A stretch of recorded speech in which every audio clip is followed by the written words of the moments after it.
vous allez là-bas. Tout ça pour vous dire que dans le Tunis de mon enfance, il n'y avait aucune distinction entre les personnes. Très bien. Bon, alors moi je suis né le 13 août 1949 à Tunis. Je suis issu d'une famille maltaise, aussi bien du côté paternel que maternel. C'était des nobles qui sont venus de Malte.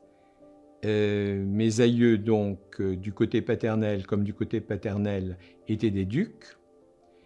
Et ils sont venus ici, en Tunisie, vers 1820, après que Napoléon ait eu fait campagne en Égypte. Donc quand il a été en Égypte, il est passé par Malte, il a occupé Malte, il a fait une razzia, et au bout d'un an, ils sont repartis. Il y a eu la grande famine, et le début de l'occupation anglaise donc sur les îles maltaises. Donc ils ont ramassé leurs économies, tout ça, ils ont pris un vieux rafio et sont venus à Tunis. Donc je pense qu'ils ont dû amérir du côté de la Goulette. Et là, ils ont acheté un fondouk, place aux chevaux, et ils ont acheté également un moulin du côté de la rue d'Arejeld, donc la Casbah. Donc c'est comme ça qu'ils ont commencé leur vie en Tunisie. Donc pour se fondre dans la population, ils étaient habillés comme les Tunisiens, Gadroun, où Jebba en était, Chechia, etc. Et comme vous savez que le maltais est une langue sémitique, donc qui ressemble beaucoup à l'arabe tunisien, puisque les Ottomans ont occupé Malte pendant plus de 130 ans. Et donc, et puis il y avait des rapports entre la Tunisie et Malte. Bon, il y avait un petit peu de commerce. Et donc, les gens maltais se faisaient comprendre en Tunisie et les Tunisiens se faisaient comprendre à Malte. Mon père, comme mes oncles paternels, demandaient à leurs enfants d'avoir des diplômes. Mais s'ils nous disaient, vous comprenez, voilà, vous avez l'exemple des aïeux, ils étaient nobles, ils ont tout perdu, palais, etc. Ils ont habité dans un fondouk, donc de dirigeants, ils sont devenus de simples meuniers. Et donc, moi, j'ai vécu donc, à la rue du Maroc, où il y avait une communauté italienne, plutôt sicilienne, il y avait des Corses, il y avait des Maltais, il y avait quelques Israélites, pas beaucoup, qui étaient plutôt rue Charles de Gaulle, et évidemment quelques musulmans, parce que les musulmans les Tunisiens musulmans étaient plutôt dans la Médina ou alors en dehors de Tunis. Bon. De là, je suis passé à l'école primaire de la rue du Maroc, où c'était des écoles françaises évidemment, du CP jusqu'en CM2. Donc j'ai fait 5 ans de primaire. Et puis après, je suis passé au lycée Carnot, où j'ai fait donc 7 années jusqu'au bac. Et au lycée Carnot, alors là, c'était le melting pot, il y avait beaucoup de Tunisiens, de musulmans, il y avait des Israélites, il y avait des Italiens, des Grecs, des Espagnols, parce que les Espagnols s'étaient sauvés d'Espagne au moment de Franco. Et donc, c'était une mosaïque de nationalités, et les religions, c'était le judaïsme, le christianisme et l'islam. Et au lycée Carnot, on nous a, aussi bien à l'école primaire de la rue du Maroc, qui étaient des écoles laïques, on nous a toujours appris à respecter son prochain, que son camarade avait beau être de n'importe quelle nationalité, c'était notre frère en humanité. Et pour les fêtes religieuses, on était souvent invités chez nos camarades, chez les musulmans par exemple, pour une soirée de Ramadan, pour le Shaqan Fatr, et puis on était invités pour le mouled, ou alors on nous amenait la Hassida pour le mouled. Il y avait une convivialité, et il n'y avait pas, toi tu es musulman, on ne faisait pas de distinction. C'était vraiment, on vivait dans la joie, l'amitié et vraiment la convivialité. Et je vais vous donner un exemple. J'avais ma gouvernante, c'était la dame tunisienne qui m'a élevé avec maman, qui faisait le ménage dans la maison, qui faisait la cuisine avec maman, tout ça, qui s'occupait de la maison et de moi. Donc, je l'appelais Nana. Elle s'appelait Saïda, mais je l'appelais Nana, comme les Tunisiens appellent les personnes qu'ils respectent. Et Nana, donc, c'était un 24 décembre, c'était en 58. Ma mère avait contracté la tuberculose. On ne sait pas comment. Il commençait à faire nuit, il est 5 heures du soir, il n'y avait personne. Et j'étais là, je me disais, la nuit tombée, je me disais vraiment, cette année, maman est malade, mes grands-parents sont âgés, mes grands-parents maternels sont chez eux à Lafayette, mes oncles, bon, avec leur famille, aussi bien maternelle que paternelle, et moi, me voilà seule, pas de crèche, pas de sapin de Noël. Je ne sais pas comment va se passer ce Noël. Et je suis triste, la vérité. Voilà que vers 18 heures, la sonnette retentit, je vais ouvrir, et je vois ma nana, avec son chef-série blanc, en train de pousser des youyous, et derrière, il y avait son neveu, un monsieur de 25-26 ans, un jeune homme, quoi, qui portait un très bel arbre de Noël. Alors Nana fait rentrer, elle dresse le sapin de Noël dans le salon, elle me dit allez vite, sorte les décorations, sorte la crèche, etc. Et en 2 temps, 3 mouvements, on a dressé l'arbre de Noël et la crèche. Elle va à la cuisine, au frigidaire, elle sort la dinde, etc. Elle prépare. Je vous assure, c'était miraculeux, hein. Elle a préparé en quelques instants le dîner de Noël, elle met de la musique, elle fait du prout pour montrer que c'était fait, Radio Tunis, et puis voilà, mon père arrive, et puis voilà, moi qui pensais qu'on n'allait pas fêter Noël, et ben Nana était avec nous, donc on fêtait Noël. Et puis le soir, elle m'a accompagné dans ma chambre, dans mon lit, elle m'a bordé, elle m'a embrassé, elle m'a souhaité bonne nuit. Et le lendemain matin, quand je me suis levé, Nana me dit viens au salon, comme ça tu vas prendre ton petit déjeuner. Moi, ça m'étonnait qu'elle m'appelle au salon. Et quand je vais au salon, je vois au pied de l'arbre un paquet, un cadeau. Donc j'étais très heureux, moi qui pensais ne rien avoir. Donc j'ouvre ce cadeau et qu'est-ce que je trouve? Des mules, vous savez, les savates, des shlekas, en cuir. Donc c'était quand même une personne qui était, bon maintenant qui suis adulte et même personne âgée, je me rends compte que cette personne qui était modeste m'a donné ce qu'elle avait d'essentiel, son amour, et puis ce cadeau, et puis elle a respecté notre fête, etc. J'ai dit c'est le miracle de Noël. Tout ça pour vous dire que dans le Tunis de mon enfance, il n'y avait aucune distinction entre les personnes. On se respectait. Par exemple, ma gouvernante m'avait appris que le matin, en sortant, il fallait dire « Sabah al-khir » à toute personne qu'on rencontrait. Et elle me disait « Et si la personne ne te répond pas, ça ne fait rien, les anges gardiens de cette personne auront reçu ton bonjour. » On avait, vous voyez, quelques traditions. Autre chose, par exemple, Nana, à partir du mois de mai, elle était adepte de Sidi Bel Hassen. Et donc, le jeudi matin, elle nous a menés, au mois de juin, bon, on était presque en congé, donc elle nous a menés, maman et moi, à Sidi Bel Hassen. Donc, on voyait la confrérie avec les tambours, etc., qui priaient. Et puis, en plus de ça, on rencontrait des gens qui nous saluaient, tout ça, dans le plus grand respect des respects. Et maintenant, vous voyez, il y a le dernier jeudi du mois d'août, j'ai fait faire à ma femme de ménage et cuisinière un couscous que j'ai apporté avec les 2 petits-enfants tunisiens musulmans dont je m'occupe. On a été à Sidi Bel Hassen pour apporter ça. J'ai dit ça, c'est pour le repos de l'âme de celle qui m'a élevé avec ma maman. Et le shir de Sidi Bel Hassen m'a reçu, il m'a reconnu, il m'a embrassé, il m'a donné l'accolade. Voilà. Donc, voilà ce qu'a été mon enfance et ma jeunesse.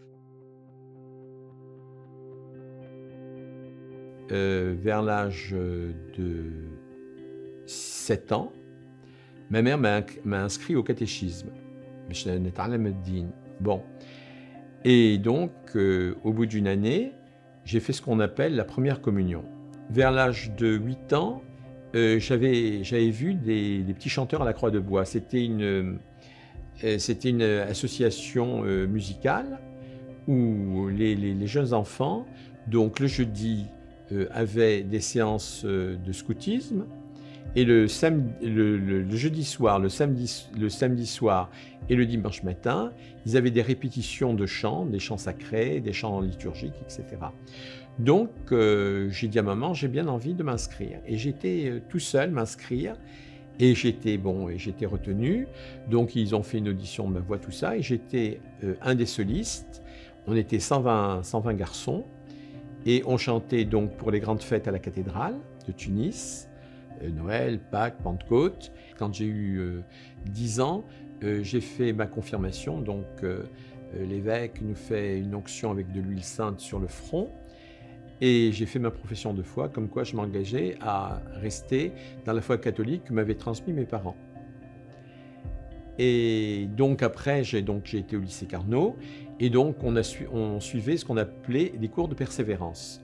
Donc moi, je suivais les cours de religion catholique avec des camarades catholiques comme moi.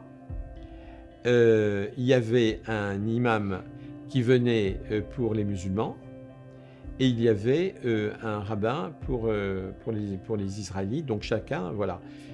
Et donc quand on se rencontrait, on se racontait les pitreries qu'on avait fait à notre aumônier ou à l'imam ou au rabbin. Donc je vais parler de ma paroisse qui était la cathédrale. Bon, la cathédrale, pourquoi la cathédrale?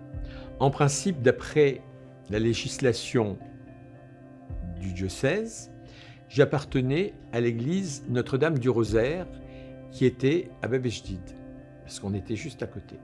D'ailleurs, c'est là où j'ai été baptisé le 19 août 1949. Mais mes grands-parents maternels se sont connus, se sont mariés à la cathédrale.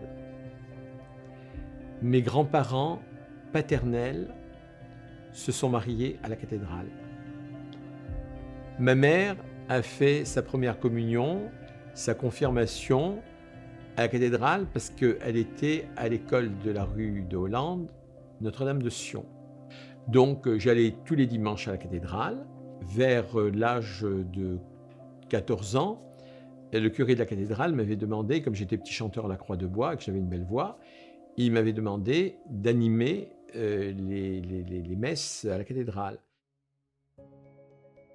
Je vais vous parler des paroisses qui existaient en Tunisie. Elles étaient nombreuses et évidemment, elles ont été remises au gouvernement tunisien le 25 juillet 1964. Il y avait la cathédrale de Tunis, qu'on appelait procathédrale. Pourquoi procathédrale? Parce que ce n'était pas la cathédrale de l'évêque, ce n'était pas où il y avait la cathèdre de l'évêque.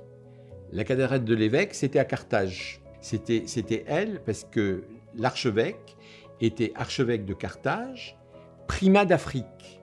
C'est-à-dire qu'il avait une préséance, c'était le premier de tous les archevêques et évêques de l'Afrique.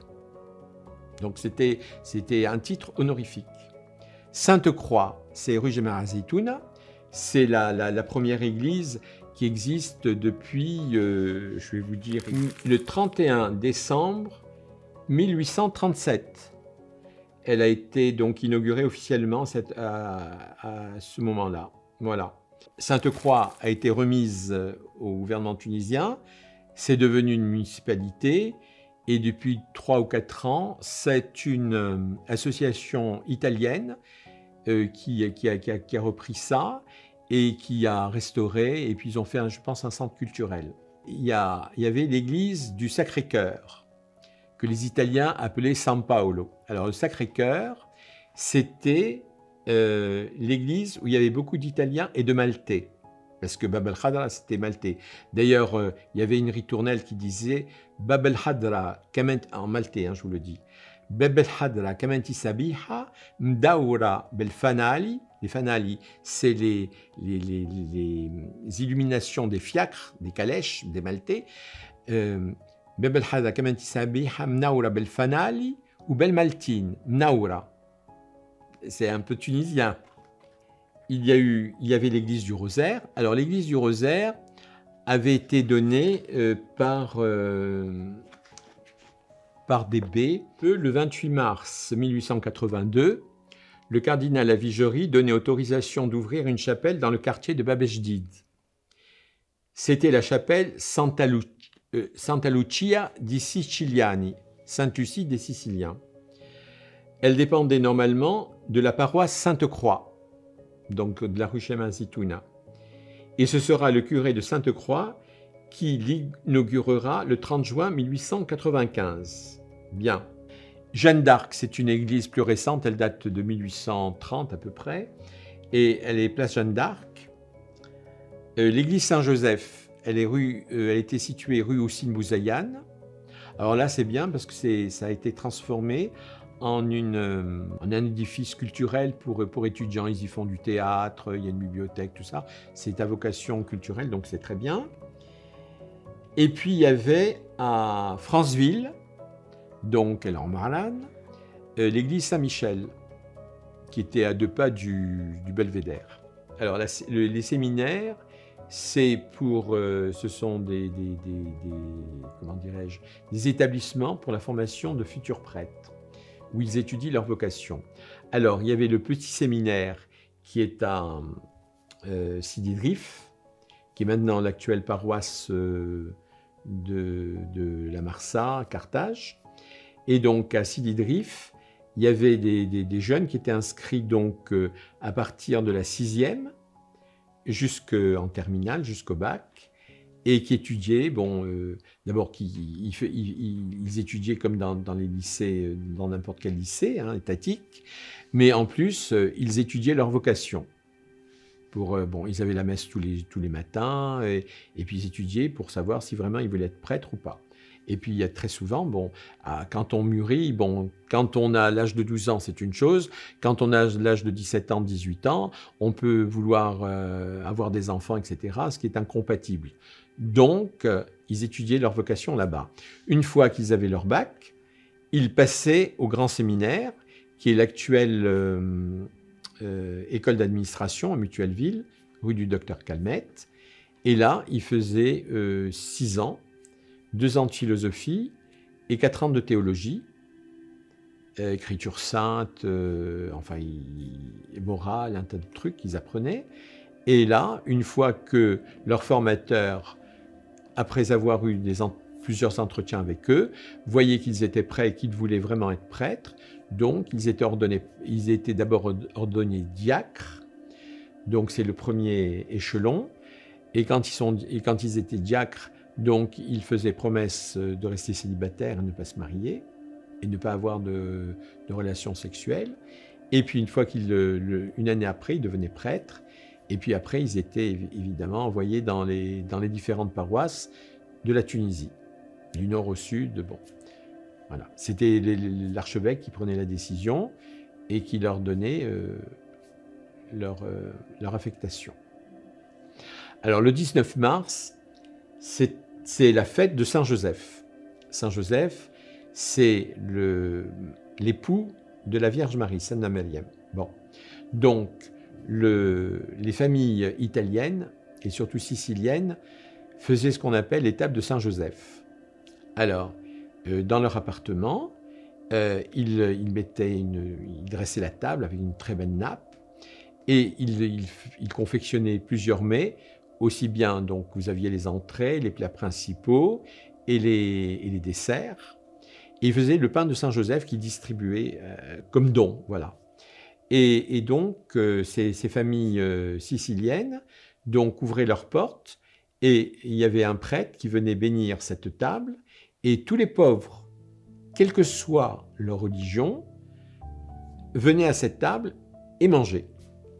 Et donc, il y avait une messe qui était célébrée donc, dans l'église paroissiale patronale Saint-Joseph, donc rue Houssine Mouzayane.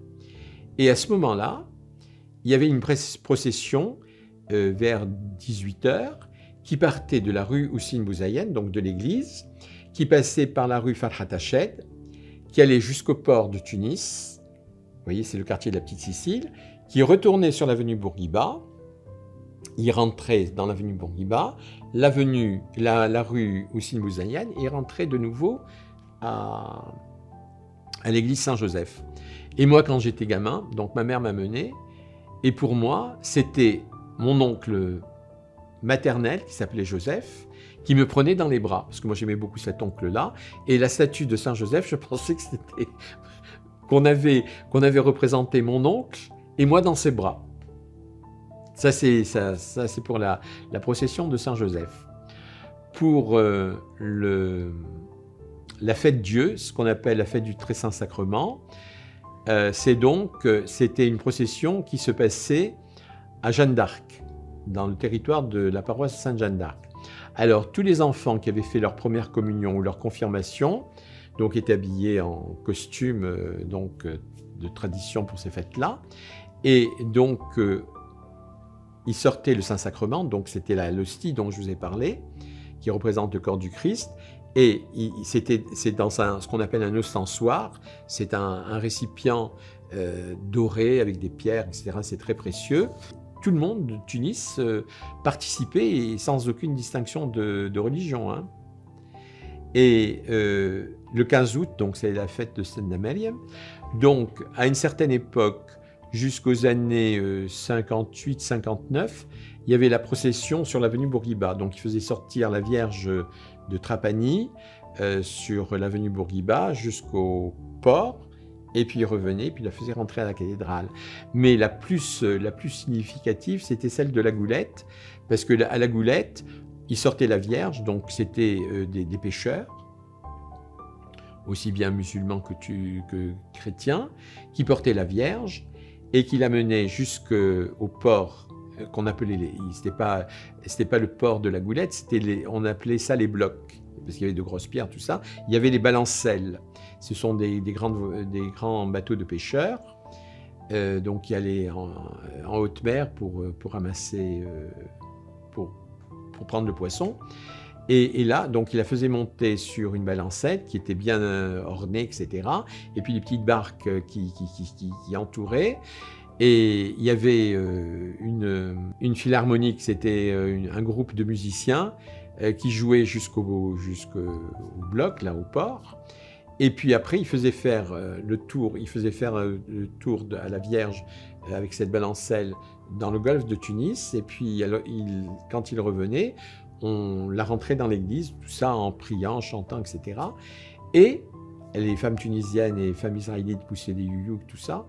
Et plusieurs fois, c'est arrivé que quand on arrivait à rentrer la Vierge dans l'église, il y avait un gros orage qui éclatait.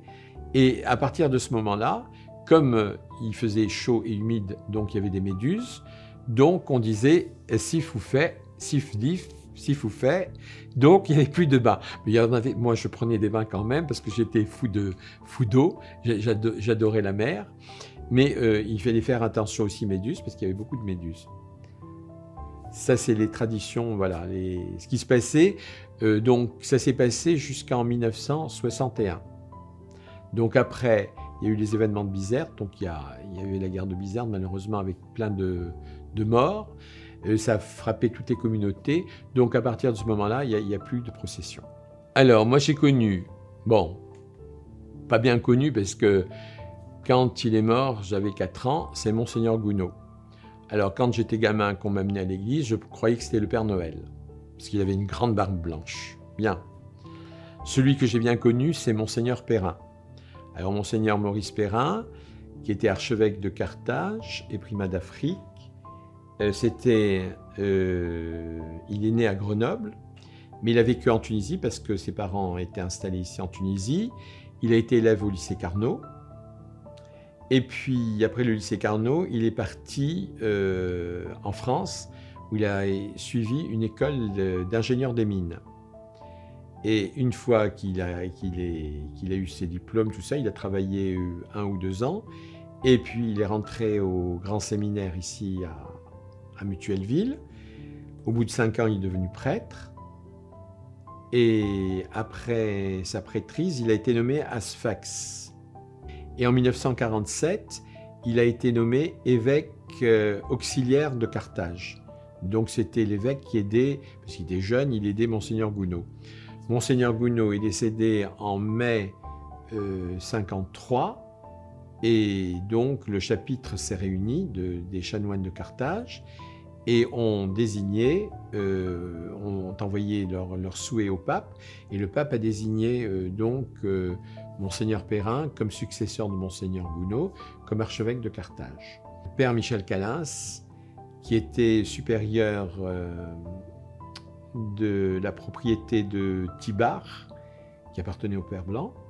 Il y a eu après l'arrivée de Monseigneur Toile, qui était un évêque jordanien, donc arabe, et qui a vraiment ressuscité l'Église en Tunisie. Pourquoi? Parce que d'abord, quand il a vu l'état de la cathédrale, comme elle a été délaissée, etc., il avait, lui, son frère, qui était ambassadeur de Jordanie en Suisse. Donc, et lui-même était un ancien, il faisait partie de la diplomatie vaticane. Donc, il avait été au Pérou, il avait été en Allemagne, donc il connaissait, bon. Et donc, il a fait des tournées aux États-Unis partout, il a ramassé de l'argent qu'il a fait venir, et il a fait restaurer la cathédrale, qui est ce que vous connaissez maintenant, qui est une merveille d'ailleurs. Et lui a fait ouvrir grandes les portes. Il allait voir le président de la République, et il a fait venir le pape ici, le pape Jean-Paul II, qui est venu le 14 avril 1996. Ça a été vraiment quelque chose de sublime ici en Tunisie. Après, il y a eu quelqu'un d'autre qui lui a succédé. C'est Monseigneur Maroun Laham. Lui était palestinien. Alors, il a fait pas mal de bonnes choses. Ma grand-mère me disait quand j'étais petit que le travail, c'était une seconde prière quand on n'avait pas le temps de prier. Elle me disait, quand tu commences ton travail pour le faire honnêtement, tu dis « Allah namel alik ». Donc, moi, j'ai confiance en la jeunesse, et je pense que la Tunisie a un bel avenir.